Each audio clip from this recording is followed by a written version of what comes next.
This morning we are going to focus on benefiting from the Bible.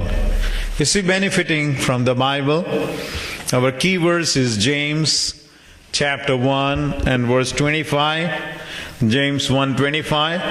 The man who looks intently into the perfect law that gives freedom and continues to do this, not forgetting what he has heard, but doing it, he will be blessed in what he does.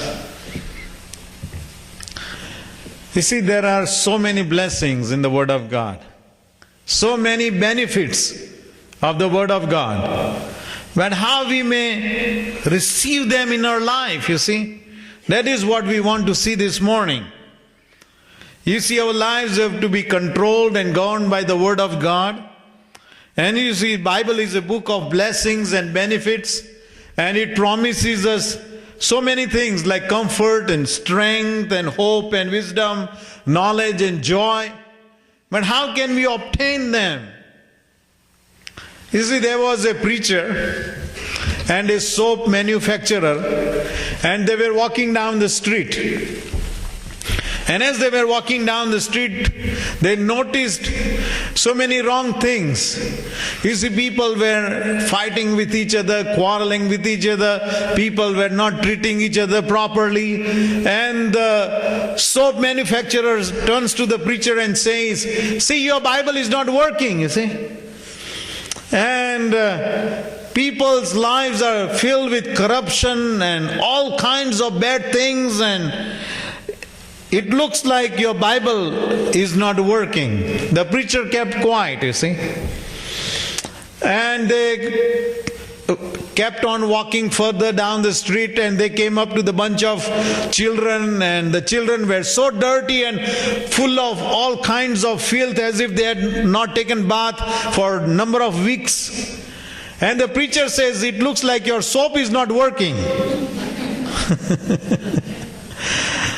And the soap manufacturer says, "No, it's not like that, you see.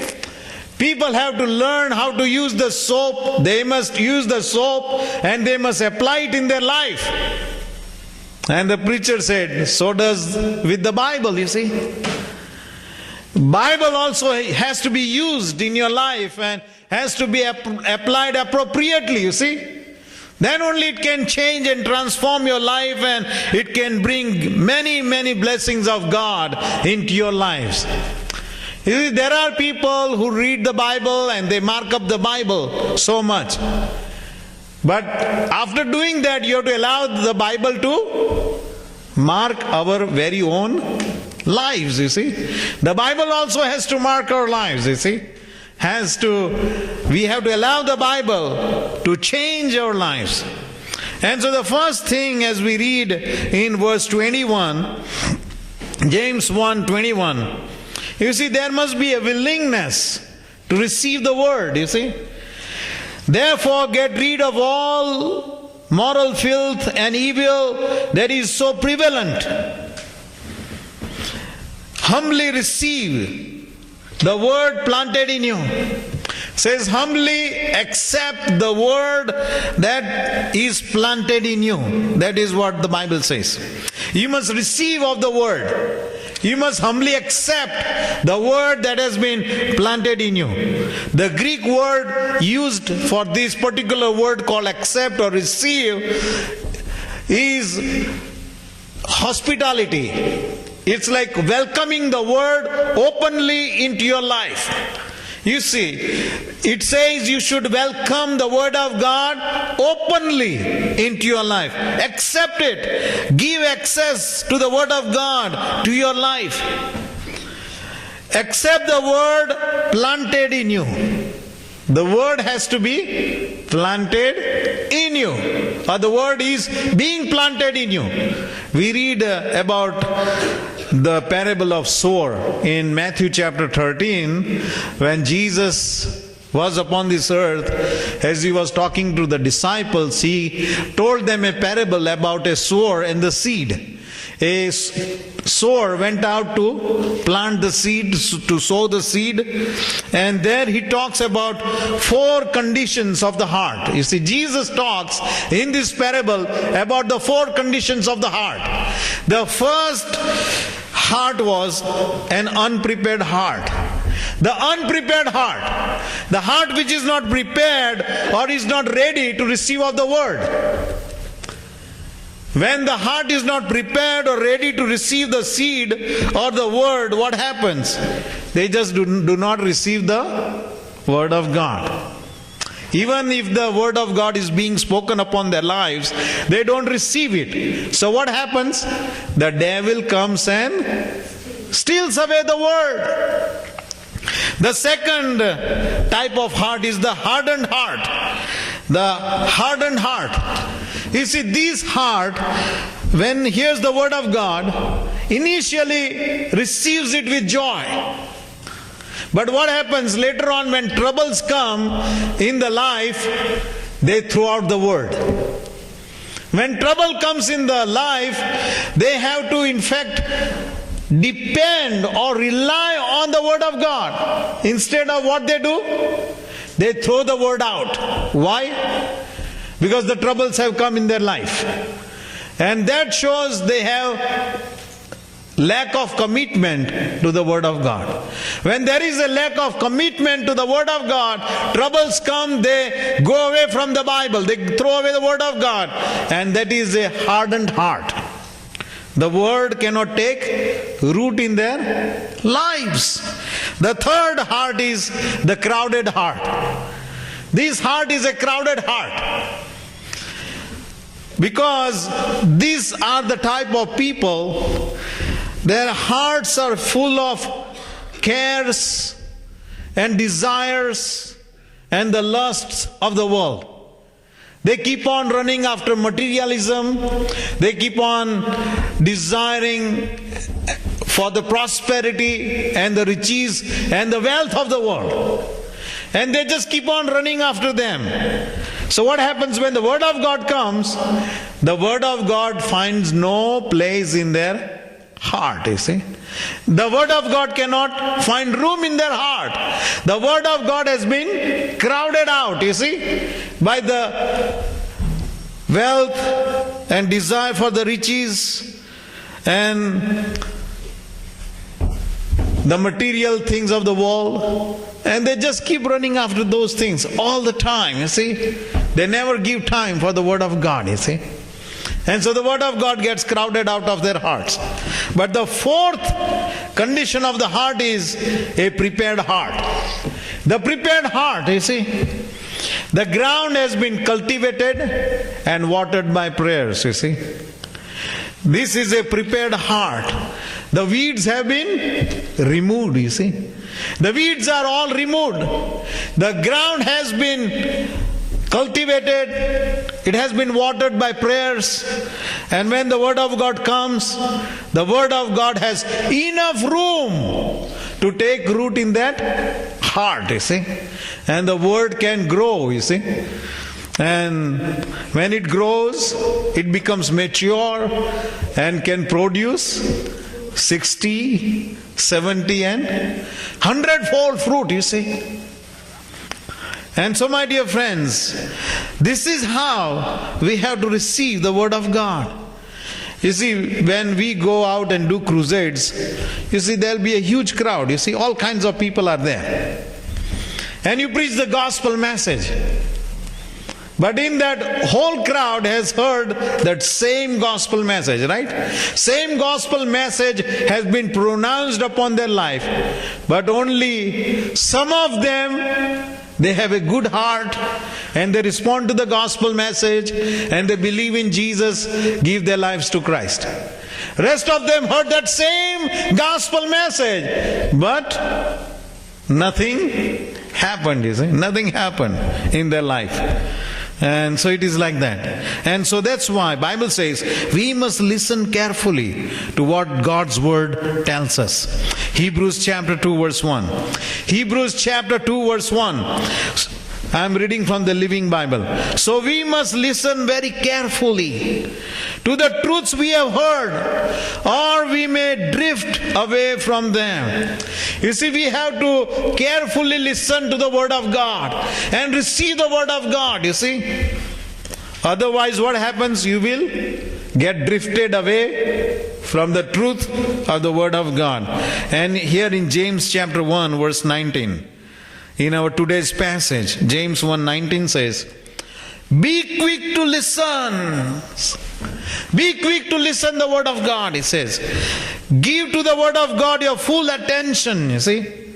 Be alert. Don't miss out on the Word of God, you see. You see, God has given us how many years? 2 years, right? And how many mouth?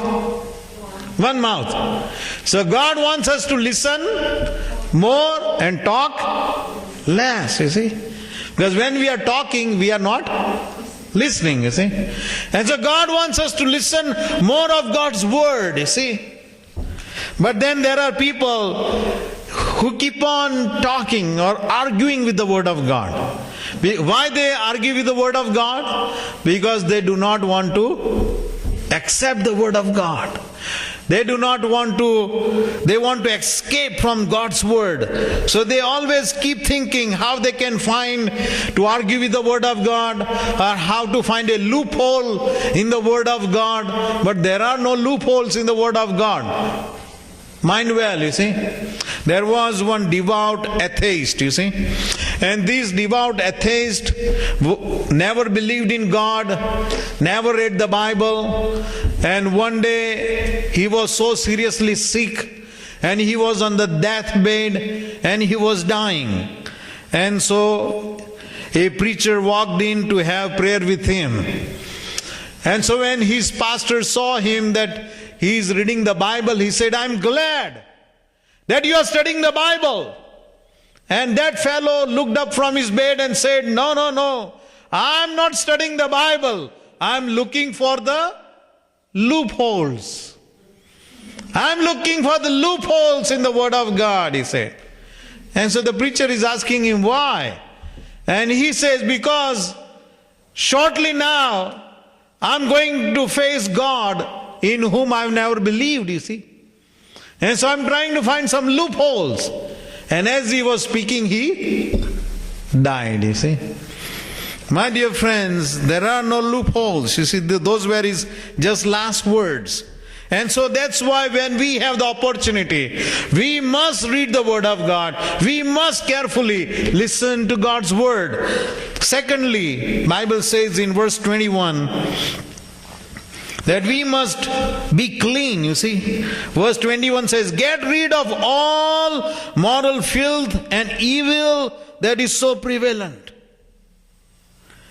You see, the Greek word for filth that has been used in this verse has a meaning called earwax. Remove all earwax, it says, so that you can carefully listen to the Word of God.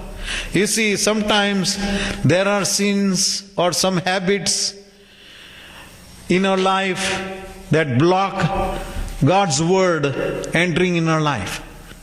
And that's why Bible says in 1 John 1:9 that if we confess our sins, He is faithful and just to forgive us and to cleanse us from all unrighteousness.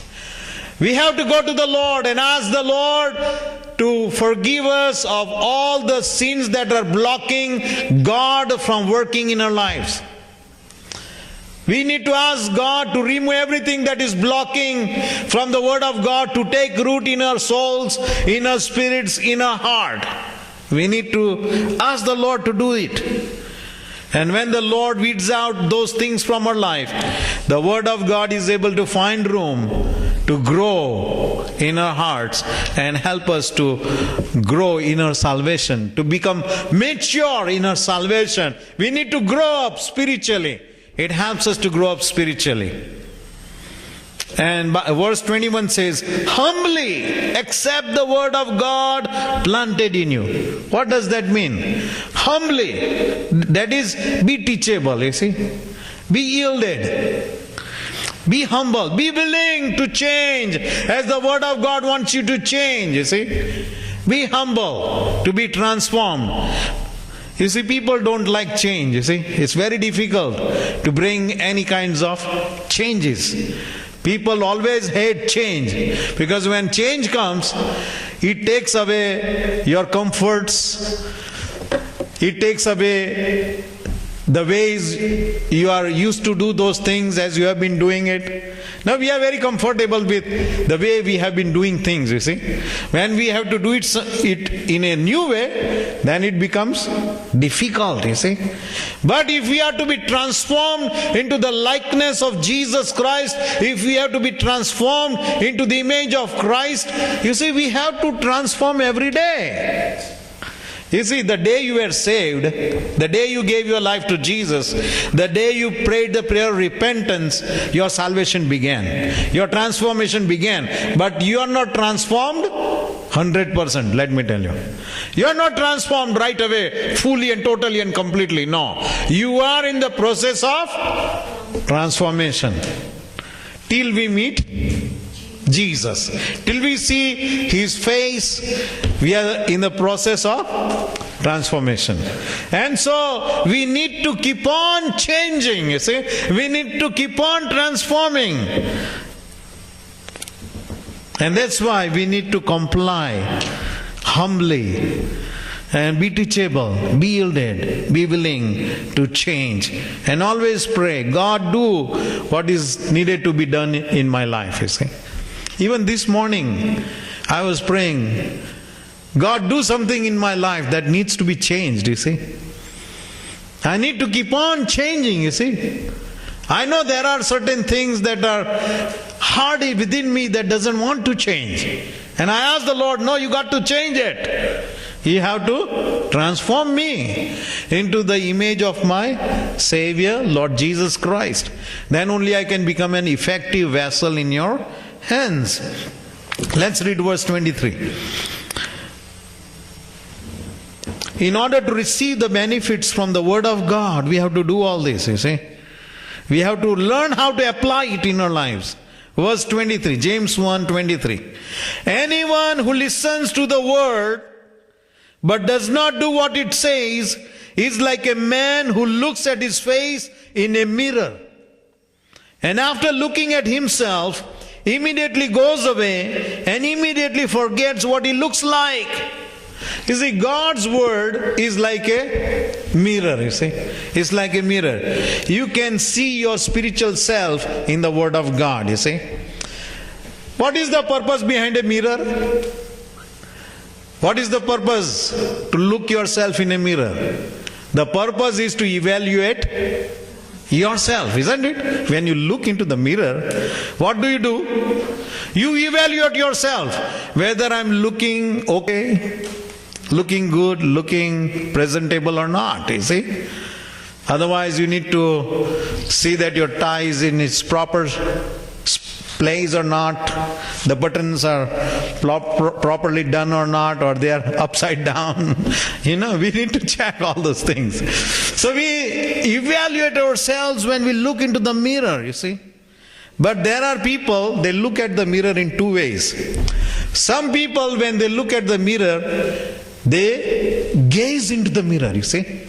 They look intently into the mirror. They look at the details of what they see in the mirror. Second type of people are, they just glance into the mirror, you know. They'll just take a glance, that's it. And then they walk away. And they forget what they had seen in the mirror. Here in verse 25, the Bible says that we need to, the man who looks intently into the perfect law. The perfect law is the Bible, you see. You need to look intently into that mirror, you see. You need to gaze at it with the purpose that you are going to make some changes. We need to gaze into the Word of God intently. You see, that's what we have to do, you see. The man who looks intently into the perfect law. See, when you read the Bible, just don't read it for the sake of reading. If you just read it for the sake of reading and you close the Bible, you forget what you read, isn't it? That is just having a glance at the Bible, right? When you just glance at it, then you forget what you had seen in it. But here Bible tells us that if you want to receive the blessings of the Lord, if you want to benefit from the Bible, you need to gaze intently. You have to look at every detail that you read, you see. The man who looks intently into the Bible, you have to investigate. You have to research what you read. Look intently. The Greek word here is to stoop down and gaze at it. To bend down and gaze at it properly. Look at its details, you see. And so when you do that, second thing, verse 25 tells us is now what you should do. The man who looks intently into the perfect law and continues to do so. You need to continue to do that, you see. Continue to do so. It means you must review God's word, you see. You must review God's word. You got to review it over and over and over again. This is called meditation. This is what is called meditating on God's word. When you think about something over and over and over and over again. When you think about something over and over and over again is called meditation. You know, there are people who worry a lot. What do these people who worry do? They have some difficulty in their life, you see. They met with some problem. When they start worrying, what do? They think of that problem repeatedly over and over and over again. That is called worry, you see. When you keep on thinking of that problem or difficulty over and over and over again, it is called worry. Likewise, take the word of God. Think over what you read today. Maybe you read 5 verses. Think about that 5 verses of the Bible over and over and over again. That is called meditating on the word of God. And John chapter 8 verse 31, this is what Jesus said. John 8:31. Jesus said, if you continue in my word, then you are truly my disciples. If you continue in my word, what do you mean continue in my word? That you continually think about my word, how you are going to obey it, how you are going to do it, how you are going to follow it. If you continue like that, if you continue reviewing my word, then you are truly my disciples. Then you are truly my disciples. As you do that, you will start learning the truths from the Bible, you see. Then only you will start learning the truth of the word of God. You see, for me to preach, I have to spend many hours in meditating like this, you see. I have to think it over and over and over again. Then the Spirit of God begins to speak. Psalm 119 verse 97. Psalm 119 verse 97 says, I meditate on your word all day long. I meditate on your word all day long. All day long, King David says he keeps on thinking on the word of God, you see. He keeps on thinking, reflecting, reviewing, reading it on the word of God. And the third thing is, we must remember God's word, you see. You must remember God's word. See what verse 25 says. James 1:25. The man who looks intently into the perfect law and continues to do so, then it says, not forgetting what he has heard. Not forgetting what he has heard. In order not to forget what you read or what you heard about God's word, what you have to do? You have to commit it to the memory, you see. Commit the word of God to memory.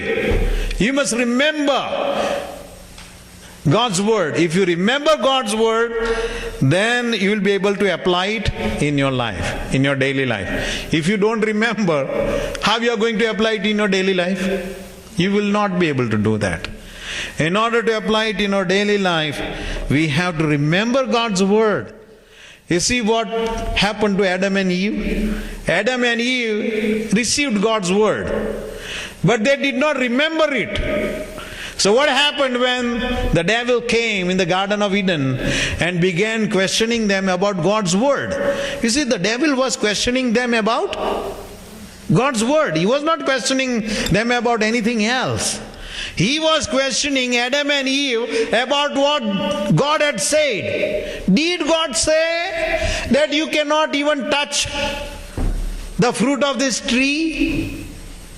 And Eve had not remembered God's word, so she started saying things that were not according to the word of God. Yes, we can look at the fruit. Yes, we can touch it. And then the devil said, see, if you eat of that fruit, then you will surely not die. That's what he said. What did God say? The day you shall eat of it, you will surely die. This man twisted it because he tested Eve's remembrance. Oh, we can touch it. We can look it. Then the third step is take it and eat it. So he said, you better take it and eat it. And you will surely not die, but you will become like God. You'll become like God, he said. Were they not like God?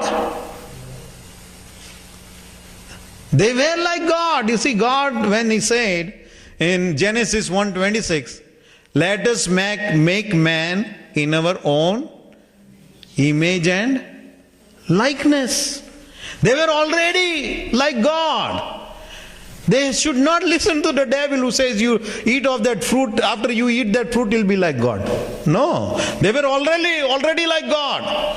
They didn't have to obey or listen to the devil, but they had forgotten the word, you see. So when they had forgotten the word, that fellow now took the right of twisting God's word and making to disobey God's word. They could not apply it in that situation. And you know the terrible things that came upon this world just because of one disobedience, that we are suffering today is just because of that.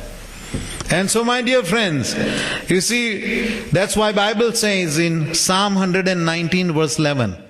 Psalm 119 verse 11 says, the word have I hid in my heart that I might not sin against thee. See what the psalmist writes? He says, I've hidden God's word in my heart. When the word of God is in your heart, and when you know it in your heart, then it will keep you away from sin. You see, it will keep you away from sin. Because when opportunity to commit sin comes, right away your heart will remember the word of God. And you will tell yourself, see, this is what God says. I better not do it. You see, I better not do it. You see, you will stay away from the wrong things of the world. And so the good thing is to commit word of God to the memory, or at least remember what God's word says. Hide the word of God in your heart, and at the right time the word of God will be able to help you. And finally now, there must be a willingness. You see, we need a desire, a willingness to respond to the word of God. You see, we have to respond to the word of God. We read in verse 22 to 24. James 1, 22 to 24 says, but be ye doers of the word. Be ye doers of the word and not hearers only, deceiving your own selves. For if any man be a hearer of the word and not a doer, he is like unto a man beholding his natural face in a glass. For he beholdeth himself and goeth away, and straightway forgetteth what manner of man he was. Be ye doers of the word of God, not hearers only. Act on it and live it and practice it, you see. You have to take the word, act on it, leave the word and practice it. Not merely listen to what God's word says. So to deceive yourselves, you see. We have heard people say, no, practice makes man perfect, right? Practice makes man perfect. So if you practice the word of God, you will become more and more perfect in your walk with God, you see. Practice also means you are making a progress. As you practice, what happens? You are progressing. When you practice it, you are progressing, you see. When people start learning driving, isn't it? What happens? First time you sit and try to operate the steering wheel, and you try to operate the accelerator and the brakes and the gears and things like that. And if you keep on practicing it, you are progressing in your learning. Same with us. When Daniel is playing drums, he has to practice. When I play guitar, I have to practice, you see. We have to practice. Otherwise we cannot make a progress, you see. We have to practice. So as we practice of God's word, you see, we make a progress. And as we make a progress, Bible says in John 13:17, John 13:17, now that you know these things, you will be blessed if you do them. These are the words of Jesus to the disciples. Now that you know these things, you will be blessed if you do them. How you will be blessed? By doing them, you see. And James is a very practical man. The letter of James in the Bible is a very practical things actually. And what he says now, practice the word. How can you practice the word? If you read the rest of the chapters, in verse 26 he says, one of the ways you can know that you are a doer of the word is you have a controlled mouth, you see. If anyone considers himself religious and does not keep a tightened rein on his tongue, he deceives himself and his religion is worthless. You see, when you start practicing the word of God, you start controlling your tongue. You see, then you can control your tongue. When you start practicing the word of God, you become a caring person. You care for others, you see. You care for the poor people. You care for people who are sick, who are suffering. Your nature becomes a caring nature, you see. See, my nature was not a caring nature. When I was a small boy growing up, I was not a caring person actually. But as I was born again and as I started studying the Word of God, over the years, my heart has become a caring heart, you see. My heart goes out to people who are in pain and difficulty and trouble and suffering like that. You become a caring person, you see. And the Word of God keeps transforming our life. Shall we pray now?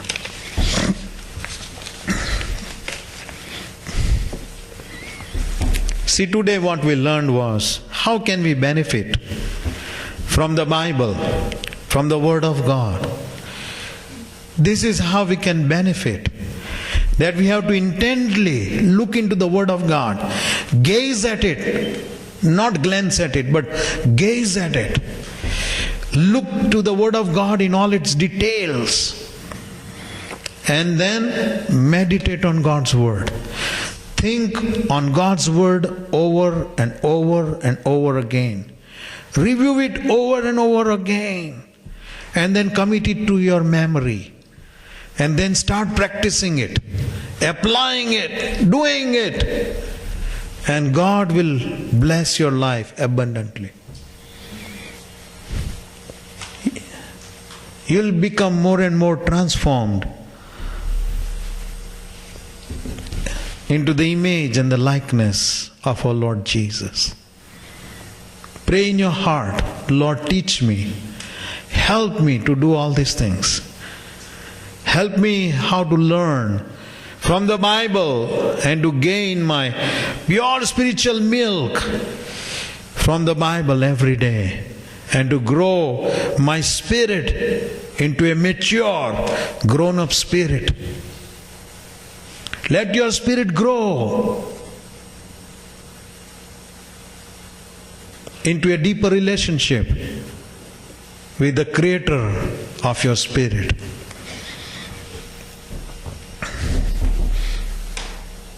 Our body is becoming old day by day. Our body is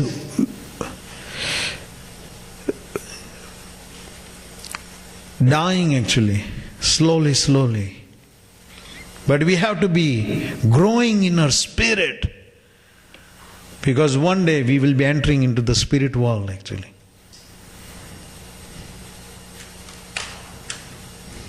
Let your spirit grow. Feed it from the Bible.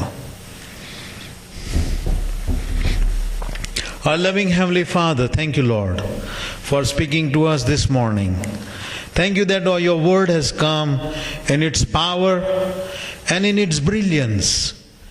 Help us, O Lord, to obtain the benefits of the Word of God by practicing your Word, by obeying it, by doing it, by gazing on it and thinking on it, repeatedly meditating on your Word and applying it in our lives.